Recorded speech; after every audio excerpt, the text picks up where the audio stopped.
Tá começando o Web Sarau e aqui nós falamos sobre assuntos relevantes e as suas ligações com a religião. O tema de hoje é machismo e cristianismo.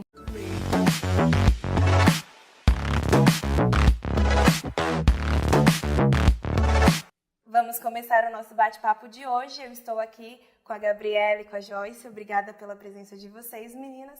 E eu gostaria de saber qual que é a relação que vocês têm com o cristianismo e com a igreja hoje. Pode começar, Gabi. Obrigada. Então, eu nasci, meus pais já eram evangélicos, então eu cresci nessa doutrina cristã. Atualmente eu vou numa igreja, não tenho vínculo nenhum, eu só participo das reuniões de jovens. Eu nasci em berço evangélico e cresci dentro da igreja e até hoje eu frequento todo domingo. Joyce, e na sua opinião, como é que está a igreja em relação ao machismo? Hoje em dia, acho que a igreja deu um grande passo assim nesse assunto, mas eu acho que ainda não é o ideal. Acho que falta muito para melhorar ainda.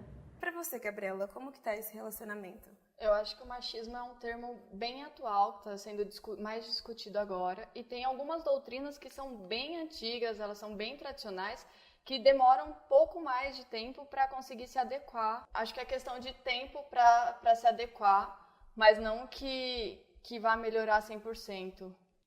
E para conversar sobre esse assunto, a nossa repórter Aline foi conversar com o pastor Gil Subiondo. Qual a autonomia da mulher dentro da igreja? A autonomia da mulher dentro da igreja é a mesma que o homem deve ter. O problema é que as pessoas separaram isso fizeram como homem e mulher adversários. Dividiram um conceito que deveria ser único. Quando Jesus morre na cruz, por exemplo, ele não morre por um homem ou por uma mulher. Ele morre por todos os seres humanos. E aí ele nos dá esta igualdade. Quando você vai para dentro da igreja, você entende que tem homens que acabam separando isso. O ser humano criou isso. Dentro da igreja, a mulher tem o seu papel e o homem também tem o seu papel. Cada um faz aquilo que lhe cabe. Quando você observa uma mulher, ainda que todo mundo diz que ela é frágil, pode ser frágil até na estatura física. O homem aguenta muito mais força. É inegável isso. Então você acha que o homem e a mulher vão estar exatamente em igualdade? Ou já estão? Sempre foram. Nós que criamos o preconceito. Quer falar de submissão? Por favor, a mulher é submissa ao homem? Você acha isso? Vamos falar de submissão, porque aí você consegue entender um pouco melhor todo esse parâmetro. Uma vez eu fiz muitos casamentos, né? Teve uma fase da minha vida que foram muitos. Eu fiz alguns casamentos no SBT e aí surgiu diversos. Em uma dessas ocasiões, uma noiva me procurou e perguntou se eu podia fazer o casamento dela. Ela de uma determinada denominação que não fazia casamentos. Ótimo.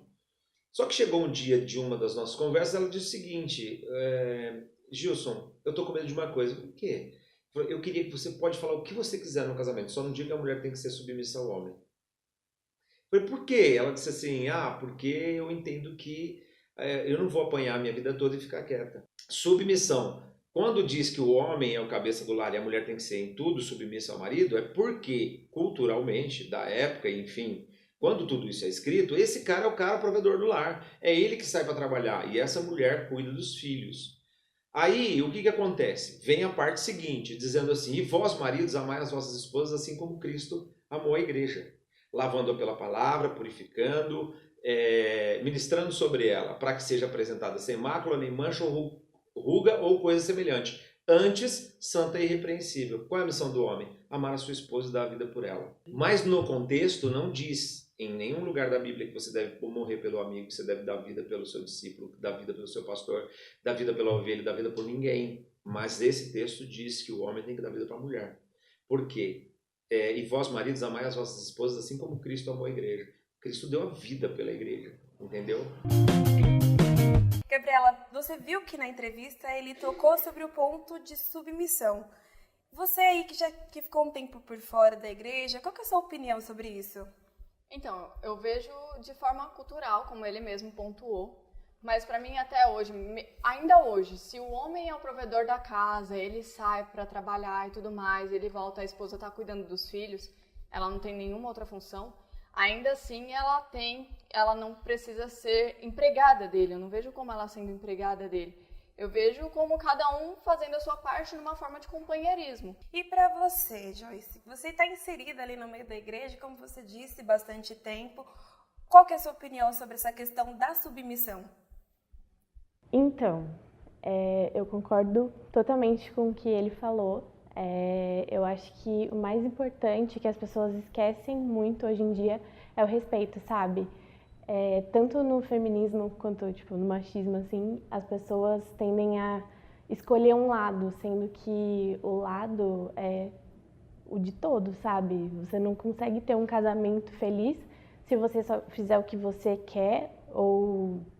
Não, você tem que pensar na sua mulher, nos seus filhos, sabe? Você tem que pensar no seu esposo. E já aproveitando que eu tô falando sobre isso, para você, Gabriela, existe diferença entre o machismo dentro da igreja e fora da igreja? Eu acho que a única diferença entre o machismo de dentro e de fora é que o de dentro é usado em nome de Deus. Eu acho que o machismo que está na igreja é pior do que o que está na sociedade, porque uma pessoa que conhece a Deus, assim, ter esse tipo de comportamento não combina, não casa, A gente entendeu? julga como pior, visto que ele teme a Deus, né? Ele tem uma entidade a quem ele teme. O outro não.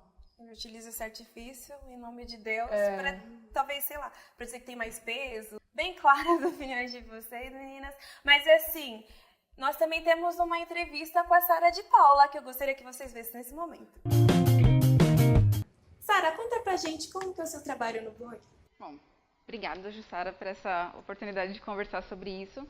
E, bom, o blog foi uma iniciativa para falar sobre jornalismo, feminismo, sociedade, questões assim que eu via, mas achava difícil encontrar espaços para conversar sobre aqueles assuntos. E você já recebeu algum relato, assim, no blog, de que você ajudou, de que algo aconteceu, ou até mesmo histórias para você contar no blog?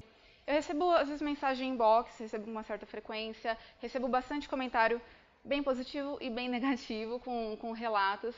E eu acho super interessante isso porque as pessoas se identificam exatamente com essa situação de uma cristã falando sobre feminismo. Então, as pessoas, quando elas se deparam com as propostas feministas, elas, consequentemente, se deparam com algumas problematizações da igreja sobre os temas. Então, eu recebo vários relatos de, poxa, quando eu falei sobre isso, me falaram que estava errado, ou esse assunto que você trouxe, essa maneira que você falou me ajudou a entender melhor. De repente, uma liderança, um discipulador, né, que é uma figura muito comum agora, uma discipuladora, um líder, para conversar sobre sem ser julgada. E o espaço das igrejas deveriam ser isentos, mas isentos de julgamento, né? Mas, infelizmente, eles encontram isso. Qual o tipo de cuidado que você tem para falar sobre o cristianismo, mais o feminismo e o machismo? O cuidado que tem que ter é para não trazer isso como uma mensagem ofensiva, mas sim esclarecedora.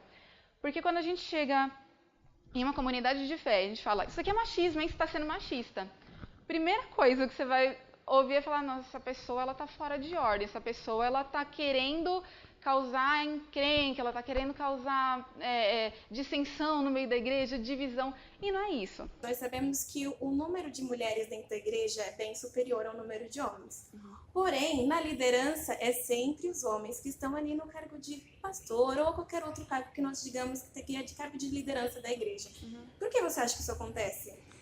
Eu acho que quando a gente fala desse assunto, a gente vai para além da igreja, né? Porque na igreja realmente isso é uma realidade, mas isso acontece em vários ambientes, isso acontece no mercado de trabalho, isso acontece no jornalismo, isso acontece na universidade mesmo, nas áreas acadêmicas, do homem ele ter esse espaço de liderança e a mulher mesmo sendo a base, ela ter que se validar mais. Infelizmente, o machismo ele faz isso, né? A construção social ele faz isso, que um homem e uma mulher têm a mesma formação, mas a mulher ela tem que provar que sabe. Então, isso é uma realidade da sociedade. Agora, na igreja, isso existe, como existe na sociedade, eu só acho que é um pouco mais reforçado. Falta educação, falta caminho, falta discipulado.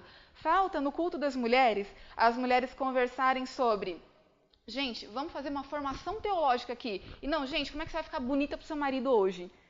Vai do que é abordado entre as mulheres, sabe? Vai do que é conversado com elas, para que elas vejam qual que é o meu chamado. Porque às vezes, mulher, identifica qual que é o seu chamado. É escola dominical, ou é limpeza, ou é bazar. E não, às vezes tem mulher com chamado de pastora, tem mulher com chamado de tantos cargos, assim, missionária, que às vezes ele é tradicionalmente, essa palavra, entregue para o homem, oferecido para o homem. Bom, Sara, e quando você começou a falar sobre o assunto cristianismo, feminismo, machismo, houve alguma resistência dentro da sua igreja? Então, eu sou filha de pastor. De pastor e de missionária. E eu fui criada numa igreja extremamente tradicional, pentecostal muito tradicional. Nós não podíamos usar calça comprida, cortar o cabelo, usar brinco, quando eu era pequena. E eu cresci nesse contexto, assim como muitas meninas crescem. E eu cresci no conceito exato de a mulher tem que ser submissa ao homem. Eu fui criada assim. Só que eu sempre fui questionadora, eu sempre questionei os conceitos que me foram apresentados, até porque o cristianismo, para mim, ele é muito importante. Assim, uma vida cristã, ela vai para muito além da igreja. Então, eu sempre submeti todas as ideologias, e eu trabalho com muitas, sobre a vontade de Deus, sobre o cristianismo, sobre o que Jesus fala. Então, o que Jesus fala sobre isso? Então, todas as vezes que um conceito me era apresentado, depois da adolescência, mais ou menos, eu falava, mostra isso daqui na Bíblia. E a dificuldade que as pessoas têm quando elas estão com um conceito tradicional e não bíblico é de mostrar na Bíblia. É de chegar com a Bíblia e falar assim, olha, tá vendo aqui, nesse contexto? A Bíblia está falando sobre isso e Deus ele está ensinando isso. As pessoas têm muita dificuldade de trazer isso. E eu acho que até quando uma pessoa ela quer impor um conceito que ele não é bíblico, que ele não é realmente bíblico, ela tem que gritar muito, sabe? Ela tem que fazer aquele discurso muito agressivo. De porque tem que ser assim, porque você... e o discurso do inferno e o discurso do pecado, ele tem que ser muito forte para colar esses conceitos. E a gente começa a identificar isso quando a gente começa a viver uma vida cristã e uma vida de oração. Porque não foi para a liberdade que Cristo nos libertou, sabe? Essa palavra é muito forte. Então, quando a gente vive em liberdade na liberdade de Cristo, esses conceitos, eles não se sustentam. Então, meninas, vocês viram que a Sara disse que na sociedade e na igreja falta representatividade. E Joyce, você percebe esse espelho? Tá faltando? Percebo, falta mesmo. Achei muito interessante que ela disse que falta, assim, um grupo se reunir e falar, vamos fazer uma formação teológica e não como eu vou ficar bonita pro meu marido. Porque parece que a mulher é tão, sabe, tão frágil que ela não tem a capacidade de aprender, de liderar e... Voltar a falar sobre assuntos relevantes, né? De ter importância, ter peso. E para você, Gabriela, como é isso? Então, eu vejo da seguinte forma. As igrejas atuais, as neopentecostais, elas têm uma representatividade maior de mulheres. Existem pastoras mulheres, existem organizações maiores entre as mulheres. Se você for num curso de teologia, numa faculdade de teologia, 99% são homens. É muito difícil você ver uma mulher formada em teologia. Então é isso que falta nas mulheres, na minha opinião. É um questionamento sobre o porquê você está fazendo aquilo. Aproveitando esse viés, nós podemos dizer aqui, meninas, que depois de todo esse contexto, toda essa cultura, tudo que nós já conversamos aqui, a igreja está ficando mais leve com esse assunto? Está pegando mais leve? Está sendo um pouco menos machista? Não? Ainda continua exagerado? Como é que está essa questão para você? Começa você, Gabi. Então, eu acho que o que está mudando é a sociedade. Então, a sociedade tem discutido mais e por isso que o assunto tem entrado nas igrejas. O assunto tem se expandido tanto que tem entrado nas igrejas e eu vejo muitas pessoas alarmadas por causa disso, principalmente os homens, que estão vendo as mulheres começando a questionar, começando a ficar incomodada com algumas coisas e começando a tomar alguns partidos.